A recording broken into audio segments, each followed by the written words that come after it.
Yo, what's up mga kaibigan? Nali na tayo magkwentuhan. Ang Minnesota Timberwolves ay isa sa mga teams sa susubok na makuha si Kevin Durant via trade ngayong offseason ayon kay Sam Amico ng Sports Illustrated. Ang Timberwolves nga daw ay looking to trade for an alpha or leader next to Anthony Edwards to win it all.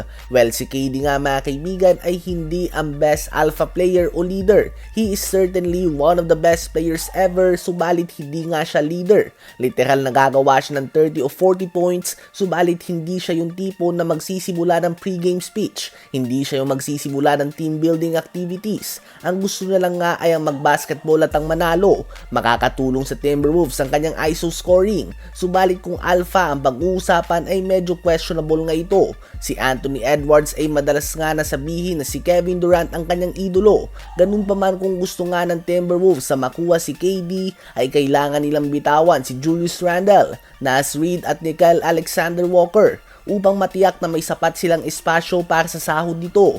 Definitely ay mas magaling nga si KD sa mga players na nabanggit natin, subalit malaki nga mawawala sa lalim ng kanilang bench kung sakali. So very big decision nga ito para sa Timberwolves at sa future ni Anthony Edwards sa team na ito moving forward kung sakaling ituloy nila ang trade. Gusto nyo bang mapunta si Kevin Durant sa Minnesota Timberwolves at kumampi kay Anthony Edwards? Ngayon ay tumungo naman tayo sa Boston Celtics. Ang team nila ay championship contender nga mga kaibigan na kinapos lamang sa season na ito. Madami nga ang rumors regarding sa pagbuwag ng team na ito in the future o sa off-season. So bakit nga ba kailangan itong gawin ng Celtics? Well, ang pinakadahilan dyan ay ang luxury tax na tinatawag. Ang NBA ay may salary cap. Ibig sabihin ay may budget ka lang na pwedeng igastos na pangpasahod sa iyong mga player upang maging pantay ang labanan. Dahil kung wala kang salary cap ay matagal ng champion ng Clippers dahil kayang bayaran ni Steve Ballmer ang lahat ng mga bigating players sa NBA at kaya niyang bilhin ang lahat ng team. Ang salary cap nga ng NBA ngayon ay $140 million.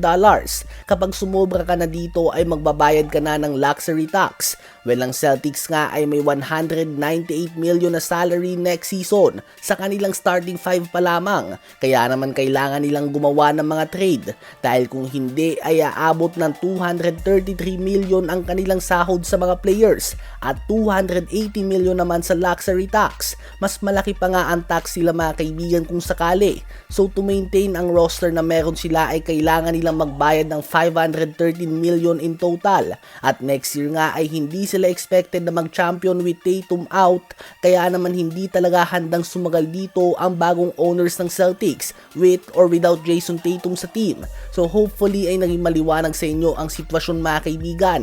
Ano ba masasabi nyo tungkol dito?